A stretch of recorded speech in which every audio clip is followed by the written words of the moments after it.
Namoni liwa. Namoni liwa. Liwa moko munene pa bato ba fingana.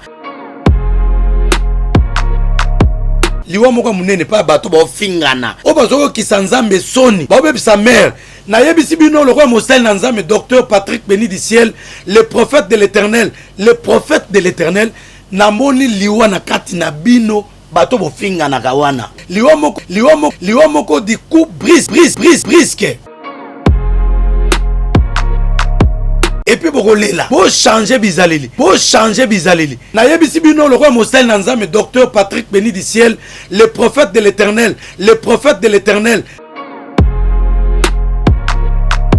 À partir ya ba tatouage ba demo ba milimo atango yo ezo tambula ezo ba keno muto ya za mutu na biso atote tatouage ya Jésus-Christ dessiné. Ce n'est pas Jésus-Christ de Nazareth Yehoshua Hamashia. Ezali faux Jésus. Otobengi bar Jésus. Peut-être des tatouages au bêta qui n'a sentiment. Un jour toi tu mourras. L'Éternel va te tuer. That Majabu Gospel, yes, is coming to America. Pour la toute première fois aux États-Unis d'Amérique. Of January, it is made and amazing and epic 3 janvier à Dallas. Imaginez combien la gloire. For 2022, glorious, the whole month and weekends moment with you. 16 janvier 2022, man, et le 23 à Dallas. Try to friend, save this, you don't want to miss it there. Soyez bénis.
Na telema na toza awatai. Toza awatai ya maman Nicole Malonga. Donc Azaf partout dans le monde. Oh, toza awatai ile makambe. Maman Nicole Malonga. Yo kote miwana. Mima hata sula milaite. Anabuaka na ngati Nicole Malonga makubia. Na kuma kilo mkusi. Ça complexe. Una solinga mezi nyoso linga. Solinga ekokayo. Kota papa. Nebiso. Yasika Eyi, avec la nouvelle formule de la pommade Toza Awatai, une pommade à 100% satisfaction, une pommade à base de plantes naturelles, et là pour vous satisfaire bien sûr le femme, et là pour vous mettre en valeur, pour vos agrandissements de fesses, seins, mollets et hanches, la pommade Toza Awatai est là pour vous satisfaire. Et les hommes, on ne vous a pas bien sûr oublié, la pommade Toza Awa est là pour vos agrandissements et allongements de pénis. Nous sommes sur www.tozaawatai.com.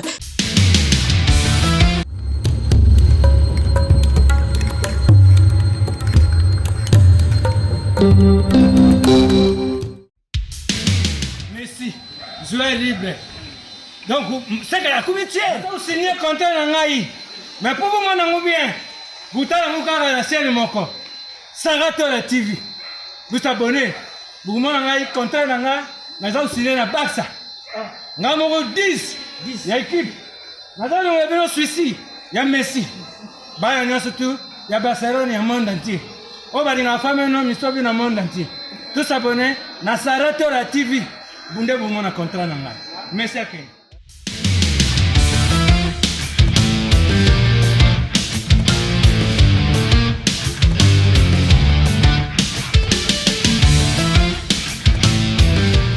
Bienvenue dans votre émission Analysons ensemble, réfléchissons tous ensemble avec les docteurs Patrick.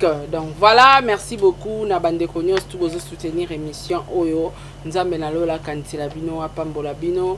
Un grand merci na ba sponsor nanga Majabu Gospel, Azir, Toza Awatai. Un grand merci aussi à l'homme selon mon cœur, Papa Diego Milito. Un grand merci à maman Gina Amatou, Motema ya Papa Aaron Amatou, le prince de Dubaï. Un grand merci à Amelia Moiba, la privée de Orlando Domingos.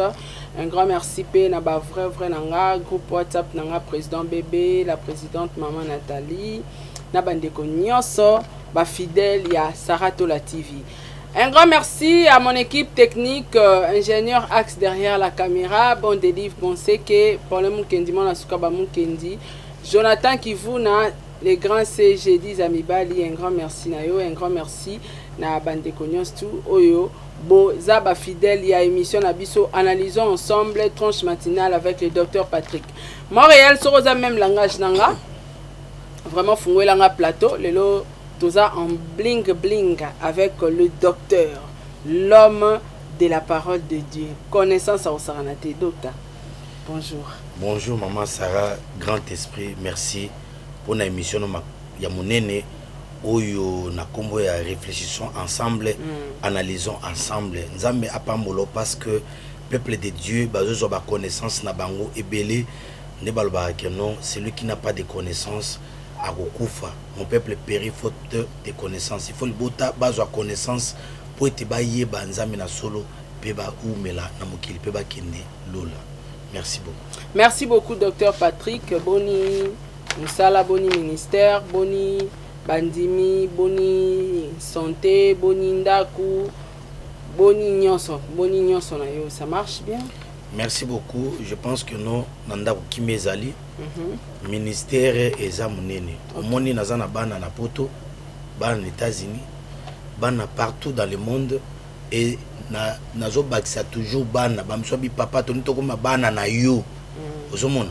Donc na commune on place wana te na ba poto te na komi bisika wana kuna te mais bana baza déjà donc na lobi ministère za munene sur place ministère ezo s'exercer nangol na nzambe na kimia na nzambe nzambe azopesa biso bonne santé azopesa biso ba orientation azopesa biso ba message azopesa biso lolengi nini ya kotambola azozala na biso nzambe atiki biso te malgré les hauts et les bas toza toujours nzambe tokutatola nzambe nzambe azwa toujours lokumu.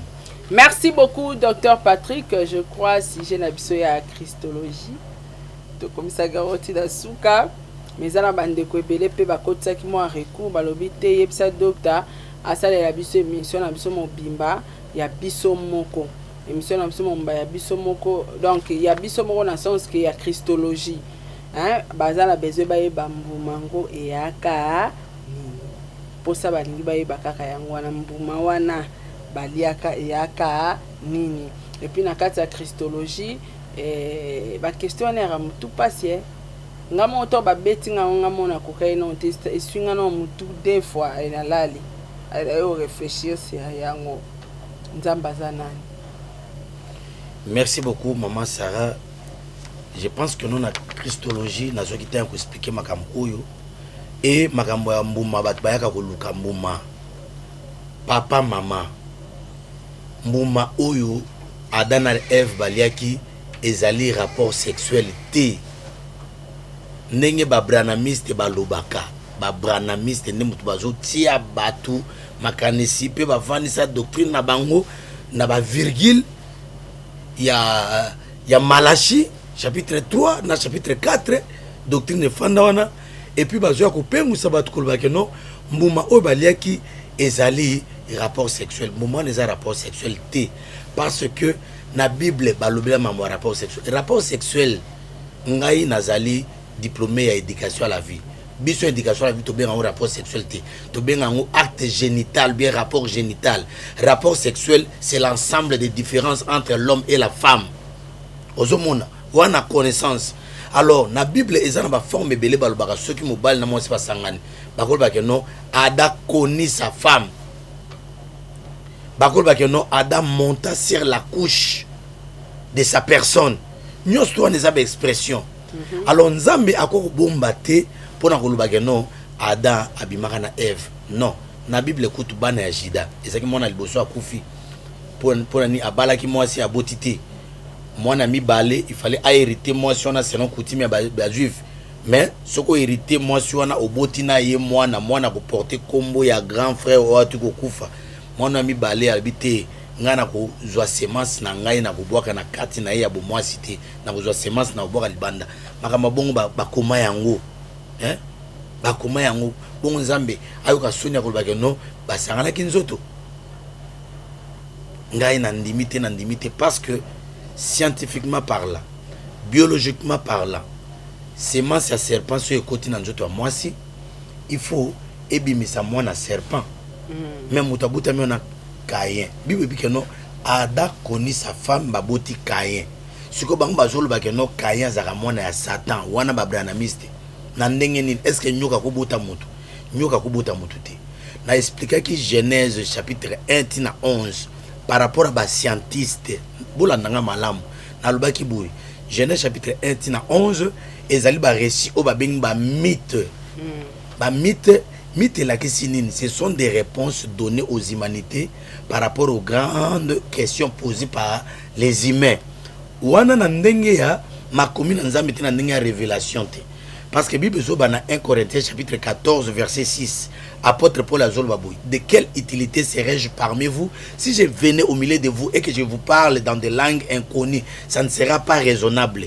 Il sera préférable que je vous parle 1 par la connaissance, 2 par la prophétie, 3 par la doctrine, 4 par la révélation. Pour comprendre la Bible bien, il faut maîtriser connaissance, doctrine, révélation, prophétie. Batu oibo kangama na côté moko bo comprendre makambote. Alors fuyuana nzambe interdisa ikaka.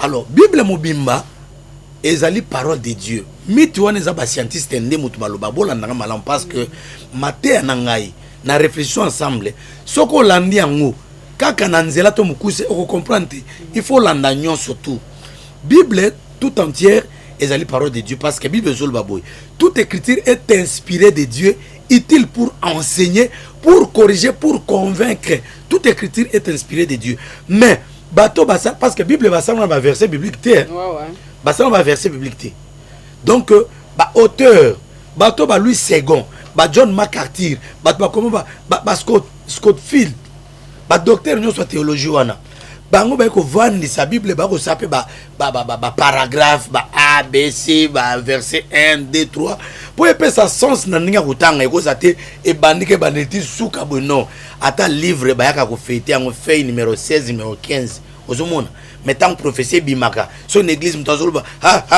nzambe alobelinga ino bokoma kino alobelinga d non ça n'existait pas donc les mythes c'était selon les scientifiques c'est pour donner des réponses aux grandes questions posées par les humains. Bible zoloba boy landanga malamu tout ce qui est caché c'est pour Dieu, tout ce qui est révélé c'est pour nous. Où est révélé ça pour nabiso. D'ailleurs Bible zoloba que non Dieu demeure dans les ténèbres. Nzambe afandaka na molili. Au commencement la terre était informe et vide. Il y avait des ténèbres à la surface de l'abîme mais l'esprit de Dieu mouvait au-dessus des eaux. Donc ce n'était pas les rapports sexuels nyokako sangana motute abota mutu bandeko, c'était l'interdiction parce que ngana tanga la Bible ya Mésopotamien bazolo babon Bible ya Mésopotamien yo tanga ya ngoti biso batotanga na bekole ba yakato tozwa ngolo kotanga Bible ya Mésopotamien babi que non chaque soir Dieu descendait à l'aide d'un fil. Il interdisait donc à l'homme de ne pas toucher les fils. L'homme toucha les fils et cela créa l'interruption entre Dieu et l'homme. Donc il faut comprendre que nous avons la Bible, il y a des Mésopotamiens. Aujourd'hui, la Bible ka oyo, et dans la Bible, il y a des livres canoniques, il y a des détéro-canoniques. Nous sommes na maman Sarah, makambo protestant, et utaki wapi et banan nengeni pour batbaye parce que émission Zali. Analysons ensemble, réfléchissons ensemble. Merci beaucoup maman Sarah Tola. Ezaki explication donc les athées au rapport sexuel ou bien acte génitalité. Merci docteur Patrick nako éclaircir biso parce que déjà parmi bamituna bato ba comprenant qui bien té basenga itozongelango. Donc voilà tokota vraiment na sujet na biso du jour lelo tokolobela marque de la Monsieur Solvaki Yeswa Nzambe. Ah, qui est Dieu? Qui est Dieu? Dieu n'est pas Dieu. Nandenge nini? Kombo Nzambe Nzambe te. Le nom Dieu, c'est le nom commun. Le roi Sarah Kozana, le roi Diego, le roi Papi, le roi Patrick. Kombo Nzambe Nzambe te. Kombo Nzambe Jésus-Christ de Nazareth. O benga Yehoshua Hamashia. Yo batunyo su papa. Papa mloko mwana no papa. Oh. Tes papa comment mtunyo? Dieu n'est pas Dieu. Donc n'expliquer la mukuse bolanda émission auto sakina mama Sarah oya Christologie ne peut comprendre et démarche nyons na salaki ya étude de Christ. Merci beaucoup. Merci beaucoup docteur Patrick. Yamboto banda sujet na biso ya marque de la bête 666 na kolinga tokolobela marque de la bête et puis na antichrist na antéchrist batu balukara ba signification nango eza ba sujet Mosakol mama Sarah comme les kolo makasi eza ba sujet o tokolobela vraiment alors na kolinga mingi to sola mwa muke na likambo elekeli biso lelo o elekeli biso lelo na mboka na biso likambo ya transport ba chauffeur basali grève to ebite pona nini basali grève et yo étant que mosali na nzambe po toyebaka nyonso ezaka significatif est-ce que ba grève eza penza malamu et pourquoi ba chauffeur basali grève na ebite moi conseil selon yo nini okoloba na ba chauffeur et puis nini poko okoloba na ba konzamboka parce que lelo penza transport ezate. Merci beaucoup. Toute autorité vient de Dieu mais bazape combattu. OK.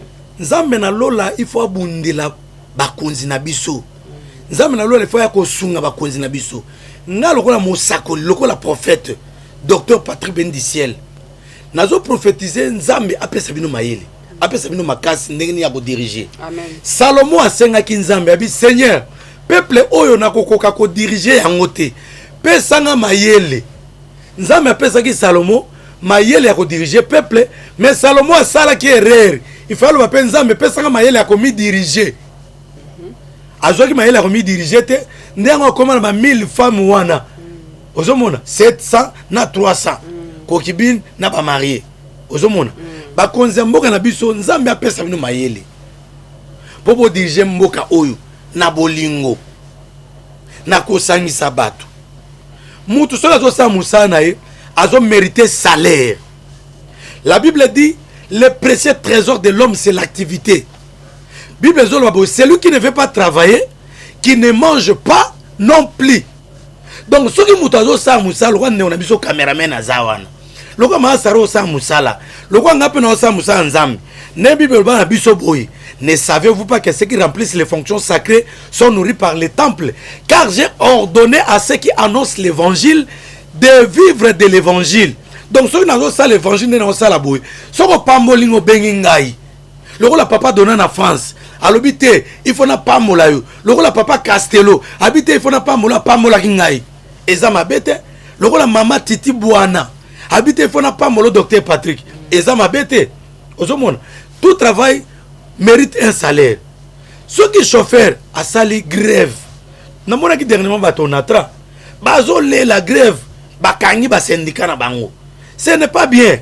Ozomona. Bakonzambo ka bolinga peuple. Bo futa mutu mususu azana mutu na potote. Musana yengo esunga epo alia. Ale samosi na bana. Oyebi bino bandeko basi bozaka na ba choc moko. Biloko bakabelo bimibo. Bakabelo on sope na mino ba nenga ya sur le plan spirituel. C'est un problème. Et biloko moko même ba envoûtement makasi. Ezo panza mabala. Moi si on solinka kabelo. Mutu oyo zo lata suki na ewana. Oyebi tadam na e. Oyebi tadam na ete. Tant yo lati kabelo na mutu. A cause esprit à demande, esprit orgueil. Moi so atam so zaki orgueil ya kufa kuna na balolendo na e. Na milum ne mabe. A cause esprit impudicité. O lati kabelo mamo komina. Mubala juste $100 yo mo senga e $500. Mubala zala mo capacité aux $200. Yo zo memela e babiloko ya $1000. On a mo biloko uti poto et tout Dubaï tout ça.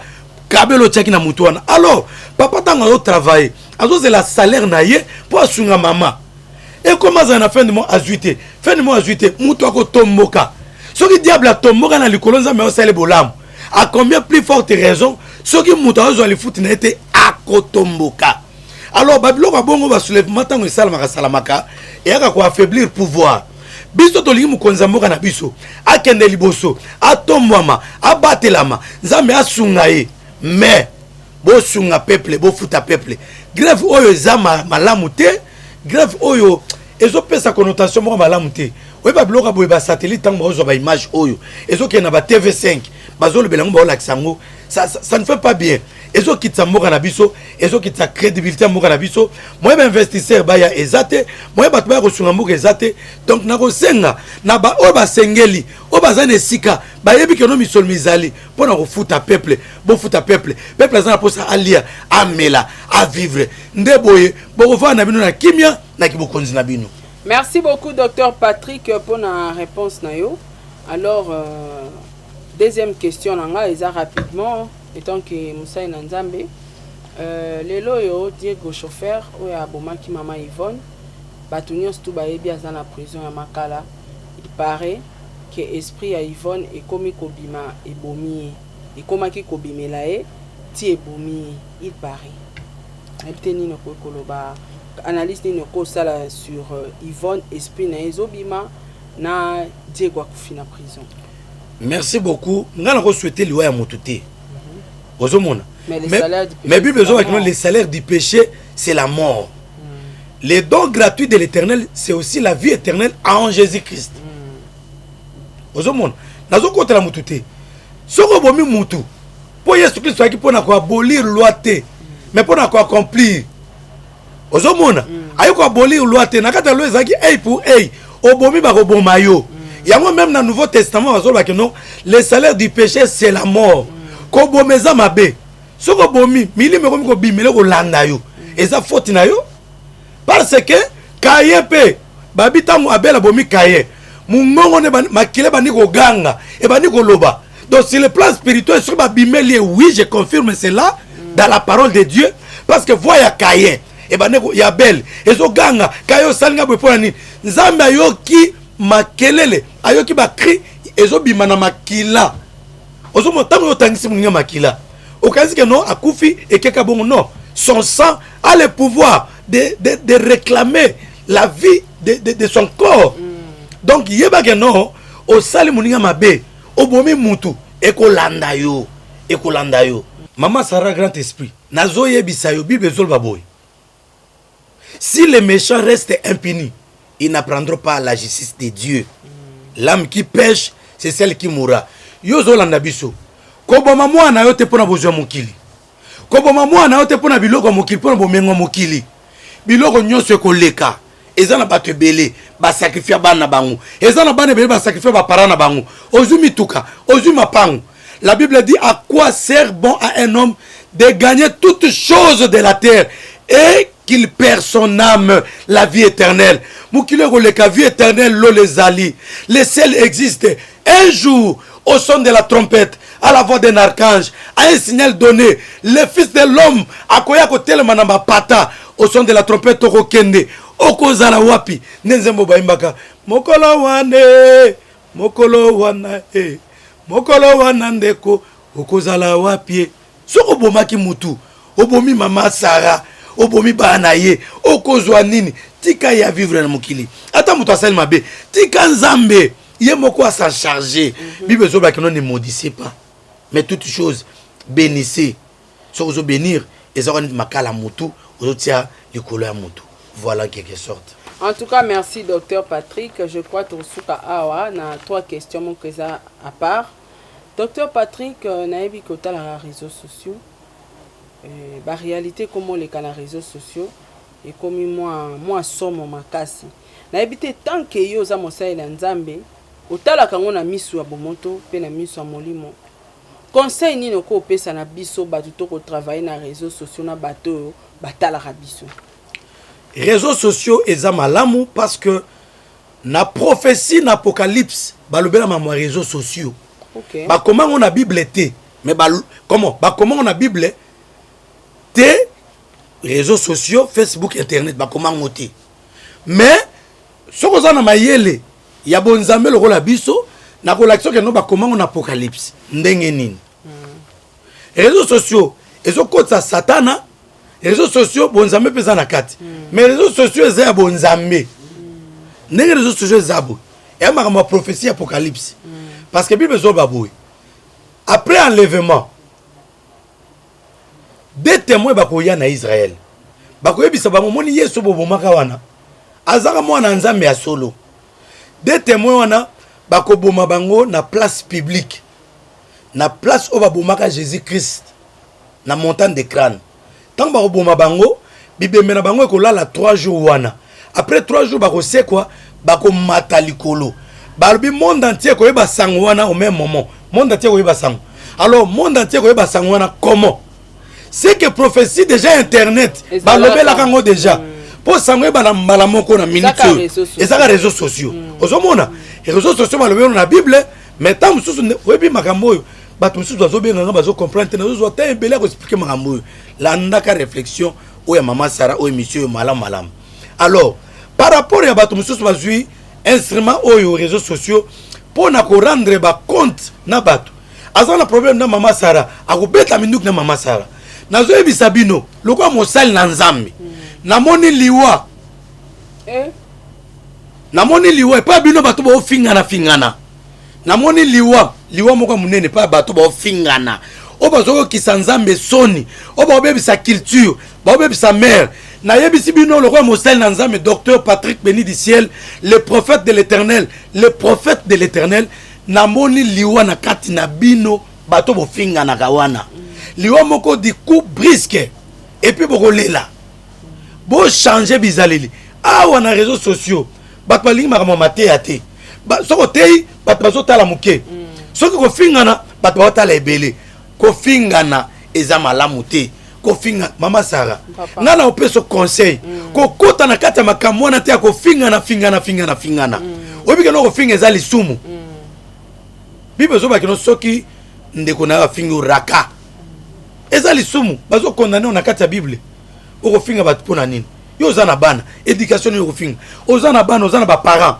ozana pasteur bango so bazana ba pasteur mais pourquoi bo finga na réseaux sociaux bozo ki ça comme ba parents na mino soni bozo la ki ça kino ndie bozo ki éducation ya bien te or bozo bato bozo ba éducation ya bien botika kofinga na réseaux sociaux bo la ki ça bato bozo ba journaliste bo la ki ça bato éthique na déontologie bo ça mosaleza normal parce que sensible les athées ou bien comment yango bato belé ba chaîne na bango zo kangama mama Sarah na pesi conseil ozana grâce na prophétique ozana loko nzambe bato bazo benga par rapport à émission analysons réfléchissons ensemble te ya sango malam nenge tozo sano émission boy milimo bato zo bika bato bazo kangulama bato bazo éducation ba papa bazo benga balbi Sarah mama ko finga na te malamu boy ndeko zo ya docteur Patrick tozo tala yo papa donna na France abenga alobi boy tozaki ebele na kati ya salon tozo lande mission au réfléchissons ensemble analysons ensemble tolobi non c'est de la maturité mama Sarah zo mérité azo zo ba valeur tandengo lati loka mama pasteur yanga nazo bengo mosakoli nzambe apambola yo kofinga te nzambe apesa de succès apesa yo toi la munene parce que yo kozala ne député mokonzi munene na mboka oyo alors mokonzi na ba poto baka otala ba film ne akala soigner et que ça la bien vraiment conseil na pesio lokwa mosakoli na nzambe mais liwa eza na porte na yote liwa ko simba yote bato bazo continuer ko soa na kofinga na wana nde na moni liwa on reconnaît un prophète s'il dit des choses et que les choses arrivent ceux qui vont changer te bon moni que nos peuples de Dieu biso va passer to te à sang malam bino bozo bebisa la mort entrera dans vos maisons et vous serez responsables. En tout cas, merci beaucoup, docteur. Merci vraiment pour nos conseils. Et côté vraiment na monté ma peine on a misala. Merci beaucoup, docteur Patrick. Alors, Tobi Mawana tokangi parenthèse wana. To côté sikoyo na katia émission na biso. Docteur Patrick, marque de la bête. Les amis. Merci maman. Merci maman Sarah. na sambela nzambe parce que makambo oyo eza makambo bozindo Amen. nzambe a protéger yo osimba mateyo na libota na yo nzambe a protéger biso nzambe na lona na pambola émission lelo tokote na sujet na biso du jour kolo bao ba olanda fongola bango miso molimo pe attendement circoncire matoyi na bango po balanda na bokebi makambo oyo molimo na nzambe epesa bango lumière pona kososola ya solo nzambe moi boyebi opesi biso moi mayele opesi biso ndenge tozo expliquer soki moto a comprendre te ezozala pasi yango wana faciliter langage na biso po te bato basosola ngwelo so moni satan na incrédulité na brisamo na komona Yesu Kristo amen Amen. marque de la bête kombo to elilingi ya nyama to caché ya nyama na nzoto ya mutu Eza nini? caché na nzoto ya mutu marque de la bête on elilingi ya satan to elilingi représentation mo na nzoto ya mutu marque de la bête ezali kamo monene mama na kolingana tangango na Apocalypse chapitre 13 verset 17 parce que okoyeba préparation marque de la bête lelo préparation marque de la bête on eza nini mapangu nyonso ekoma na ba numéro mituka nyonso ekoma ba plaque d'immatriculation po ozwa mbongo na yo na banque na banque numéro bancaire téléphone na yo numéro ya téléphone Po bazwa na. po ozwa ngai benga plus 243 90 71 021 71 omoni mbamba bazwinga donc kozwa docteur Patrick na numéro na ye et lelo na banque ba longwe même na système à numéro et comme système ko tia bato ba piste na musapi ba tia piste na musapi o tia ngo boye empreinte digitale na yo et bimisi identité na yo kombo na yo tout ça compte bancaire makamunyo surtout tout na kati nzoto na yo makamuku to ba vaccin to ko lobela yango pe na habite son émission sope na émission mususu marque de la bête ezali préparatif ya mabe po bato bakendeli felo préparatif wana eza makambo mpe ya batatouage oyo nalobelaki na émission bato babengi papa naza na tatouage na nzoto nalingi nazwa délivrance yo ozoluka délivrance te ozomona yango honneur tatouage na kingo ozomona yango honneur kitoko tatouage na loketo mpo mobali asepelaka soki amoni yo na kati ya bonzoto na yo ozomona tatouage kitoko na maboko na yo ato dessiner fleur nazo ebisa yo o dessiner fleur ezali tatouage ezali signalisation okoyeba te eloko nini oyo diable atie na nzoto na yo po a repérer yo bademo bamilimo na ntango yo ezotambula ezoyebaka no mutu aza mutu na biso à partir ya batatouage ato tie tatouage ya Jésus Christ odessine ye ce n'est pas Jésus Christ de Nazareth Yehoshua Hamashia ezali faux Jésus oyo tobengi bar Jésus ozomona bapréparatif wana nyonso satan aye kotia yango epai ya bato mpo ke no bato baza déjà initié mpona kozwa marque de la bête ebandi lelo te okomona ata na baculture na biso na bamboka na biso kala epa babokoko na biso omona bamama na biso bazala na batatouage wana ata bawest africain omonake no ozomona mama Sarah grand esprit même bawest africain na Afrique mobimba babantu basemi bantu baproto bantu banilotique babande kozala bamarke wana deya batatouage na nzoto bandobe yango babote lelo ekomi moto omona kati makiki nyonso azwi atie tatouage ozomona yango kitoko lelo mais eza deja bamarke na kati elongi na yo c'est compliqué avec cette histoire de marque de bête nazoyebisa bato signe ya 666 esi ebandi koexiste déjà bakoko na biso bazaka na bamarke wana oza na tatouage na nzoto na yo soki oyambi molimo mosantu moto molimo mosantu te ezikisi yango te bien aimé lifelo porte tout droit okokota benga biso na numéro ezali wana nakobondela nakosala baservice na yo tatouage wana ekotika na nzoto ata badermatologue bakokolongola yango te mais puissance nana pouvoir nango ekozala éliminé nazotanga na Bible na Apocalypse chapitre 13 verset 17 Bible lobi boye na bani na 15, Apocalypse chapitre 13 verset 15 na kiti. Et il lui fit donner d'animer l'image de la bête, afin que l'image de la bête parla, et qu'elle fit que tous ceux qui n'adoreraient pas l'image de la bête firent tuer. Et elle fit que tous petits et grands, riches et pauvres, libres et esclaves, reçurent une marque sur leur main droite ou sur leur front, et que personne ne put acheter ni vendre sans avoir la marque, le nom de la bête ou le nombre de son nom. C'est ici la sagesse, que celui qui a de l'intelligence calcule le nombre de la bête, car c'est un nombre d'hommes, et son nombre est 666. Babi, muto azana mayele, aïba ko calculer. C'est que batu musu azana mayele te. Ba calculer te za na marque de la bête wana. Ba beza chiffre d'homme. Ce qui tozongi na Bible, na Genèse, au mona muto Joseph, abandaka na nzambe Joseph abungi. Et ça qui ba marque de la bête déjà na kat naï. OK. Joseph tango comme en Égypte. Po ba mona ka Joseph musantu. Joseph abunga kanzela. Tant que Joseph a expliqué ndoto, Pharaon s'appelle naï. Pharaon comme si vice-roi. Batum sol va gouverneur té. A comme vice-roi. Tant que comme vice-roi, Pharaon alors lui lamba naïe à latissier. Pharaon ça qui déjà nzambe mobimba. O bande ko adorer en Égypte. OK. Muto misal mabe soloka. Et c'est que franc-maçon et outa. Est-ce que la science m'a bien ou ta kuna en Égypte? Pharaon longole lamba na ye a pesiye. Oh, et lamba na Bible ça na signification.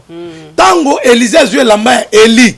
Mbalamo a commencé à misala kola Élie. Il a comme azwa ke onction. A joué onction double ponction. A joué bête na mer. Na fleuve na Jourdain. Jourdain Kabwani. Ba fils de prophète bazé na ngamba albi. Eh, a comme ko sa makambu lokola papa na Élie. Élisée a gagné. Où est le dieu d'Élie? A bêti manto Kabwani. Joseph a na bonzambe na ye. A zo interprété ba noto bien. Mais tant comme il a pouvoir, maman ba pesier manto. Maman Sarah, manto bondoki. Et ça na ba te belé. Autant que classe nous na passe. Maman tangi sa na makala. A zo teka koni, ozo tango tangi campus oké na poto. Ozu musala normal. O comme il a poste na pouvoir ba ko proposer yo kisi bondoki. Tala lelo za na soloka. O ko bima kuna ndenge nini? Kisi wane ko bomayo. Kisi wane ko bomayo. Kisi wane ko bomayo. Ndimela Yesu tika kisi wana. Mais batu muso ko tika kisi ndenge nini? Parce que des mois ko landa ba sorcer ba zawana. O comme le député ba biso pona ozo protection na yo simba kisi. Zwa nzeto tia singa na luketo. Nzeto batela ngo ezo mbula te. Na yo na nzete na no batela muninga. Yom to batela nzete. Nzeto na batela ndenge nini? Nzete yango moko za na Afrique kuna na forêt équatoriale bakati yango. Et koko mi batela te. Na era saison sèche pour nzete longa place za et que no melamai et que ite yango makasa na ngoye kauka. Ale bakati musisa ba pesi yo ba bika no nzete yo ti yango na sa kit na yo. Vendela non. Le nom de Jésus-Christ. Le nom de Jésus-Christ, c'est ce nom-là qui va te protéger. C'est Dieu qui t'a donné cela. Papa, maman, mokonzi, député, gouverneur, sénateur. Battez la pouvoir, nous na comme Jésus-Christ. Ce qu'on semble la rater aux années suite. Bengangai, docteur, prophète Patrick béni du ciel. Na numéro Zawana. Na koyebiso makambu. Torobonde la ponayo. Tu seras protégé. Tu seras protégé. Okosi mamate. Joseph, andeo ye lamba ba pesi. Bo solo ka kisi. Pharaon longoli bague na ye. Alatisi Joseph. Et Joseph azo mona susu na mission ya bonzambe te. Okay. Azo mona susu ba vision ya bonzambe te. Sozo landa biso sozo mituna tuna bengangai. Po makambo yo peut-être baté en église te. Et Joseph a comme ko deviner. Oh nzambe bano linga ba devin te na Israël. Joseph a comme ko deviner. Comme preuve tant Jacob atinda ki ba ne ba en Égypte ko somba ba vivre pour ba lia. Joseph a eu coupe na ye. Atina kati ya sac ya Benjamin. Alibana Israël ba ke Joseph atini bato bolanda bango. Moko na kati na bango yibi coupe na nga oyo na devina kana yango Eh, Joseph Fazaki na nzambe comme ko deviner. Bato belé batiki bon nzambe à cause de ba tatouage, à cause de ba signe. Joseph balati lamba, balati bag, ba pese signe, ba pese marque moko boy. Donc si je comprends bien, awande sika ba faux prophète euta. Awande sika mankio na ebini. Dieu aide ton peuple. Nzambe sunga libota na yo. Si jamais kiona simbango nan. Joseph va changer le combo. Alors Joseph lakisi que l'Éternel ajoute encore. Va changer le combo, va passer combo Safnet Panea. Eh, va passer moi si moko kuna moi c'est prêtre, ya banzambe bikeko. Comment va passer que Joseph ona et lakisi le petit Dieu qui parle. Ozomona, obandaki na molimo, tale ce que zo sukisa. Obandaki na molimo, tale ce que zo kendi. Ba pasteur bene ba bebele ba banana molimo ba komi lelo na komo lobiwana makiona mutu so tuna oyebi makiona ndeni bonga vana alola na vana alola te na za docteur na za investigateur na journaliste ne na za bo makambo ba osala wana des faux miracles. Bible zo ba dans les derniers jours il y aura des faux prophètes, des faux miracles. Na émission réfléchissons ensemble tous dénoncer bango to bimisa bango parce que peuple de Dieu il faut vous la sauver. Peuple de Dieu il faut vous la délivrer. Ozala ma problème na yo otina ngona ndako o une église o kutana pouvoir puissance makiona pour que nos bébés lisusu non que l'ange de l'Éternel se lève pour détruire tous les prophètes, tous les docteurs, tous les pasteurs qui pratiquent les makiona, les faux miracles, des faux témoignages, des fausses guérisons. Si Jésus-Christ est Dieu, ne fait pas la publicité de Jésus-Christ. Jésus-Christ lui-même va intervenir, va agir. Et puis, pasteur, quoi que tu ne pour un miracle, quoi que tu ne pour la prophétie, au comme qu'on monte, madame, nous comme ça, on doit siger à Makiona. Et là, je dénonce, Tala, zonga na alliance ya bonzambe. Est-ce que nzambe benga zonga kuna? Kala, professeur va nous une église de réveil. Tant que nous avons un groupe de prière, Yesu azali awa tikiti tikindi tikidi, bakwa ke retraite, le Saint-Esprit parlait. Zambia lobby. Aujourd'hui ça n'existe pas parce que vous n'êtes plus des dieux. Bo sang sin nzambe na ba fait étranger. Nzambe sang sang na ba fait étranger te. Reste correct. Atozangi mutuka, atozangi lupangu. L'Éternel est Dieu. Jésus bisaki Pierre, bozo la nanga, bokasi botiki nyoso tout bozo le côté. À ce siècle vous aurez au centuple et dans le siècle à venir. Siècle à venir ezali c'est la vie éternelle. Siècle à venir maman ça existe. Yozo boya. Bon moi likolo pour la biloko tout passera mais la parole de Dieu reste pour l'éternité. Nde biloko wana pona ba bien mokilo. Bato mo ça va pratique wana. Kobimisa ba mbembe ya lukuta, kobimisa ba biloko ya lukuta pour que nos publics baya full baya. Tu n'as pas de pâturage, tu n'as pas de fourrage pour donner à ces peuples là. Un jour toi tu mourras. L'Éternel va te tuer parce que l'Éternel c'est celui qui est le véritable berger, c'est celui qui est le véritable ministre. D'ailleurs vous avez apôtre, d'ailleurs vous avez prophète, vous avez évangéliste, vous avez docteur. Il a donné aux comme vous êtes des comme. Il faut pas quitter ça. Bon nous place en Zambie. Bah, culte de personnalité, ça n'existe pas. Jésus-Christ, il s'est humilié. Alors, on a même marque de la bête.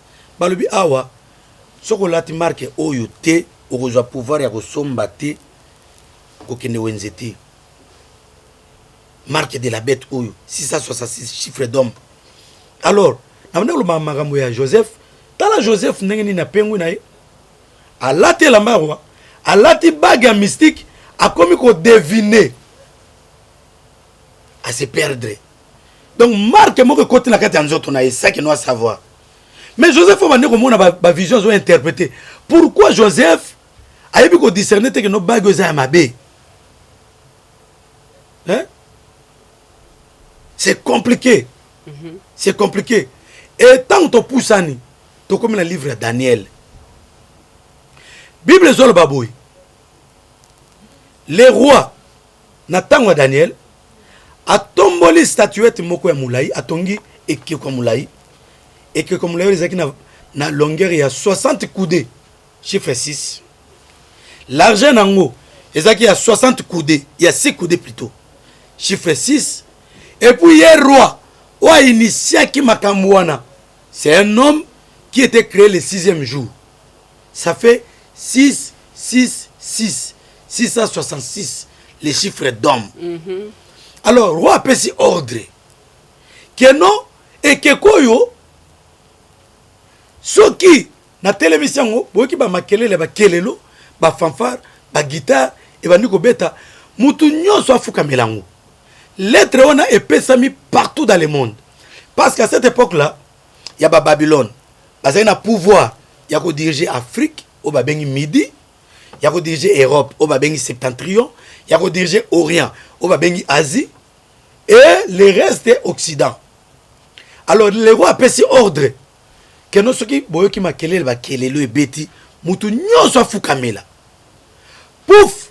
Batumi sato babo fukama. Batumi sato wana Shadrach, Meshach, na Abednego. Mon sakoli, oyebi bango. Roi pesi ordre. Alobi, bobo akabango na fournaise ardente. Nango lande siko malamu parce que awa na olobela eschatologie. Roi atomboli ekeko ya 60 coudées. Et là ekeko 60 coudées, tomoni chiffre 6. Largeur nango ezaki 6 coudées, tomoni chiffre 6. Ye roi pesa mutu asama le 6e jour. Chiffre 6 qui fait 666. Alors, Shadrach, Meshach, Abednego, Baboko Fukama, Baboki Bangona Moto, Daniel Azaki Wapi. Parce que 4 personnes, au roi s'appelle qui Bango, s'appelle na Bango, Bajeno Mwana, Ezaki Daniel, Shadrach, Meshach, Abednego. So mi sato Baboko Fukamela et Kekowana, Baboki Bangona Moto, Daniel Azaki Wapi. Daniel, a Fukamela Keko. Toi, Foukamé qui côté pasteur, Yebisangai. Daniel Azaki Wapi. Oh, livre à Daniel, ezali Apocalypse dans l'Ancien Testament. C'est une révélation qui montre que Daniel a causalaté. Daniel sera disparu. Na époque où on a, levé statue, il y a 60 coudées de longueur. 6 coudées de largeur, et puis l'homme qui va initier cela, 6. Daniel a rosalaté, Daniel a rosala a levé. Daniel a zali type ya église. Église biso, parce que église a 5 définitions. Na okota ma explication église té. Na zobe église, où vous allez a levé, femme de Jésus-Christ. Né Daniel wana. Daniel sera à lever. Pourquoi Daniel Zaki a levé? A adoré bête té wana. Pour batu nyoso ba fuka melaki. Et que wana. Cela veut dire que nous adoré 666. Que je marque 666. Alors, période oyo. Et la période, moi Daniel ba olobela makamba prophétie, et la période o bazo lobela, période après enlèvement, grande tribulation et bandit. Là, il y aura la présence de la bête, des faux prophètes et de l'antichrist. Non, tokomi kunate. Non, tokomi kunate. Alors, Daniel a enlevé, accueilli, c'est l'image de l'église. Pourquoi Daniel a levé? Parce que Daniel a gardé comme on est Daniel. Est-ce que notre Shadrach, Meshach, Abednego, ils ont comme on a bangoté? Ils ont comme on a bangoté. Et quand vous avez lelo, au moins pasteur me pense comme pasteur Shadrach, pasteur Meshach, pasteur Abednego. Bah comment ils ont comment ils mettent? Eh bah comment ils ont habité comme dit étranger à Babylone kuna? Hey. Comme on a bango zaki ba comme tant ba otaki Israël, ba ina déportation. Comme on a bango zalaki Azaria, Anania, na Miskaël. Ah, Maman Sarah, yo iba comme nengeni. Réfléchissons ensemble, Maman Boye. Il faut zonge pas Maman Sarah tola, grand esprit. Ba comme bango zani ba comme wana. Tant ba komi na Babylone, Daniel va pese comme pe Belshazzar. Mais Daniel a boy comme wana. Mais Shadrach, Meshach, Abednego, bani ba comme wana. Alors, ba chrétien oyo, ba changer identité na bango. Ba pasteur oyo, ba komi ba to mama kiona. N'importe quoi, pour changer identité. Olongwe Anania, olongwe Michael, olongwe Azaria, okomi na comme Shadrach, Meshach, Abednego. Au porté comme banzam étranger. yeba ke no okuta na bête yeba ke no mona bête oko adorer bête ozomona et puis okota na fait na fournaise ardente ozomona nde période wana alors n'expliquer un peu marque de la bête mais marqué ba kota kuna il y a eu la présence du fils de l'homme oyo ayeko sauver bangba zikate parce qu'après enlèvement ba chrétien pe ba otikala ba pasteur pe ba otikala au moins on arrête église boy pas pasteur qui ma pasteur atikali to comme un enlèvement lelo to lo bela enlèvement te alors Marc 666 wana lelo na Europe panzani kuna na poto mamu nyonso ekomi ke non après digital après ni na kati après digital point d'interrogation ba piso ba otiana misapi wana ba kotsa na nzoto aucun place moko so check abo pouf identité bimi bazo initié bino déjà ba koti si ba tebele déjà na marque de la bête ndeko na ngai so za biloko ndengwa na nzoto na yo Luka délivrance peut-être ba koti on a ignorance peut-être tatouage obetaki na sentiment on a monaki musicien moko atie ba tatouage na nzoto yo po lando atie ba tatouage on a monaki joueur moko yo po tie o lati marque de la bête na nzoto na yo ndeko ça va te créer des complications ça va te créer des problèmes et il y aura toujours des problèmes dans ton corps voilà quelque sorte marque de la bête 666 chiffre d'homme merci beaucoup so ozwi yango te okosomba te wana tozoloba la période après enlèvement. Merci beaucoup Dr Patrick TV Zangunga.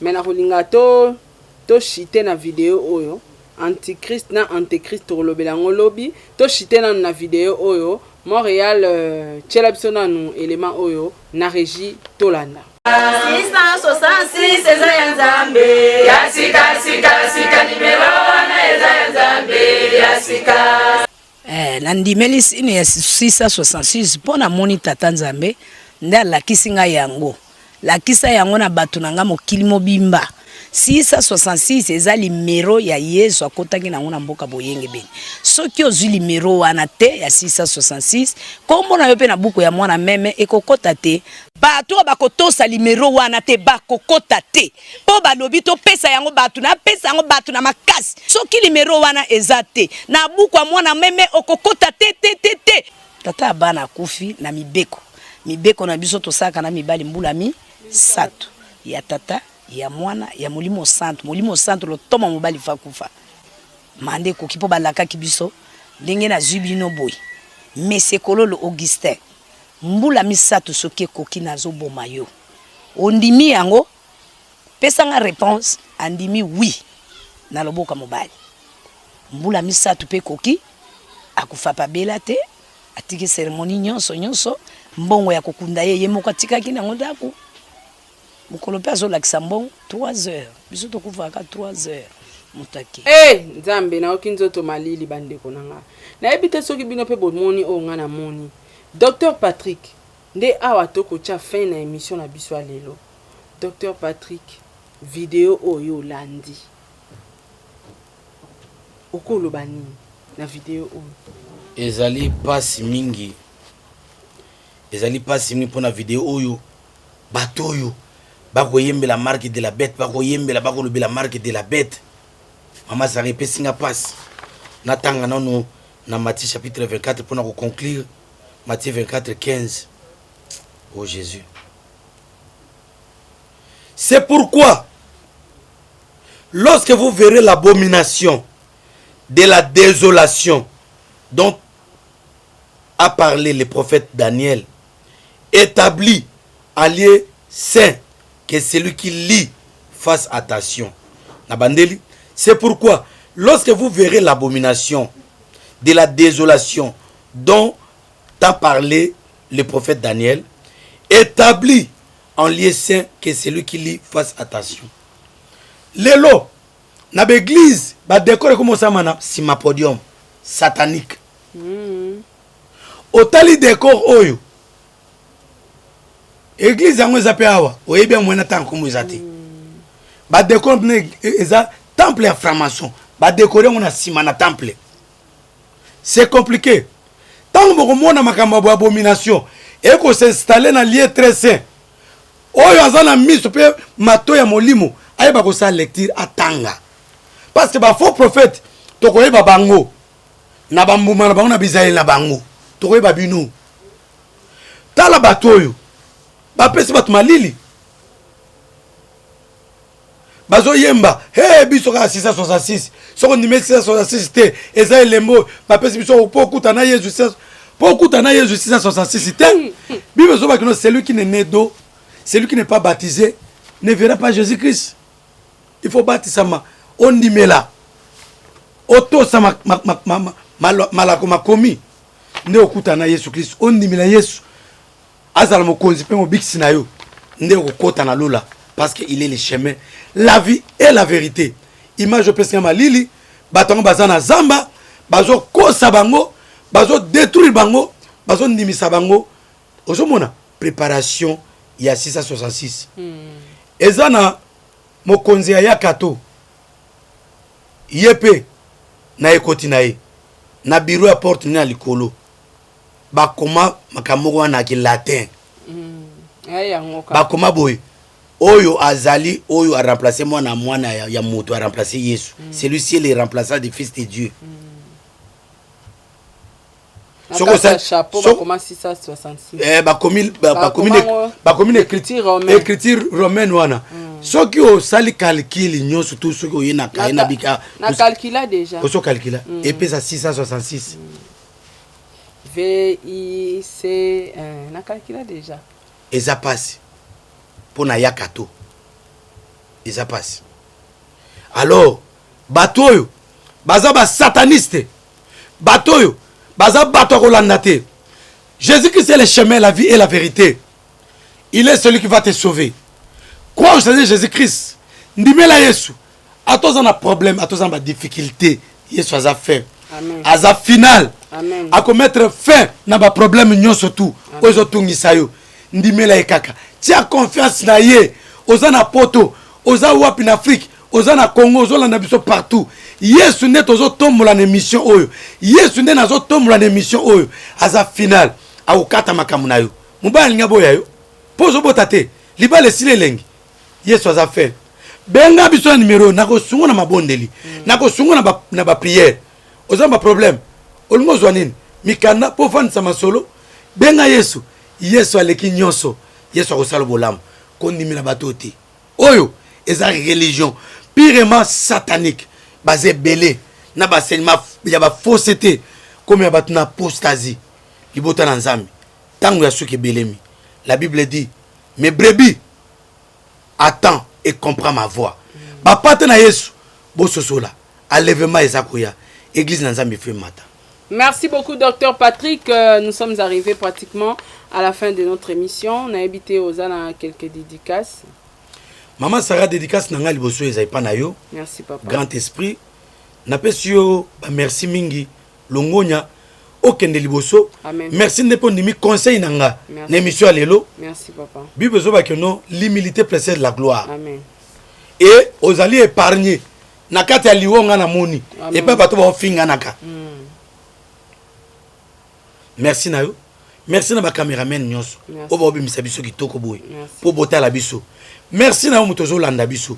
Ozo tikate ko landa biso. Mama ko bengi ngai na France. Alobi papa. Mama mukuna meda. Abi papa. Bande miso liboso na landa kayo. Mais comme ya mi sat na bi tete na ko hésiter. Mama mukuna meda. Abi fona benga yo papa. Abengi nga. Après félicitations. C'est ma fille à moi. C'est ma fille à moi. Je te salue, grande dame, boss. Na pesi moti na ngai na mama Titi Bwana. Na pesi moti na ngai na mama Yolande Gashfar. Na pesi moti na mama Yvette na Suisse. Nzambe apambola ndeko na nga Hervé Kabuya. Pe mama Kabio na États-Unis. Nzambe apambola bango. Nzambe apambola pe muto Holanda biso. Continuez toujours. Ce que ça est le mot na lubia mabe et c'est péchoté limbi sangai. Ce que ça est le mot qu'on corriger. Nous connaissons qu'en partie au bengi biso au péchiso mayele wana. Kenon neko na place wana bakisa boyi. Tokoya tokobongisa. Ce que vous avez mituna tinde la biso ba mituna na et pas mama Sarah tinda ba mituna keno toza mposa bolobela boye tokolobela yango pe omona makambo eko changer mais nazoloba boye pona mboka na biso mboka okende liboso bakonzi bofuta bato po batika grève bofuta ba médecin bofuta ba professeur batangisa yo ko mokonzi ozotanga ozoloba français malamu po bato bandime kotangisa yo po ba monganga bandime ko soigner yo ndenge olingo za kitoko mutuka bien moi samedi ole moi libokina ke kole sala pe moninga na moi sine na bana pe baza pe malamu et ko sala bien makasi. Merci docteur Patrick. Merci beaucoup à toi ingénieur Axe derrière la caméra. Merci à vous tous. Bande konyos tout bolandi biso ba émission à Bouindé basaka ba partage. Bo partage aka ba bêtise te, bo panza sango malamu na banda kwa bande konyos tout. Tokutana na bino mbala sima na émission mususu. Au revoir, à la prochaine. Bye bye. Vous avez une entreprise, boutique, ONG, église, restaurant, chaîne de télévision, parti politique, école, université et autres. Et vous voulez que tout le monde soit au courant de vos activités avec Muntu Technology, nous avons une solution pour vous. Nous avons la capacité de vous rendre visible dans le monde entier. Nous allons créer pour vous un site internet, une application mobile Android, iOS, chaîne YouTube, une page professionnelle de tous les réseaux sociaux, sécurité informatique ainsi que le marketing digital. Et nous allons monétiser tous vos services afin de vous permettre de gagner de l'argent sur Internet. Nous sommes sur l'avenue Cabinda, numéro 211 dans la commune de Lingwala, référence Cabinda Center. Veuillez nous contacter au plus de 143 82 09 34 440. Mail contact@muntutech.com. Site web c'est www.muntutechnology.com. Muntu the Technology of Africa.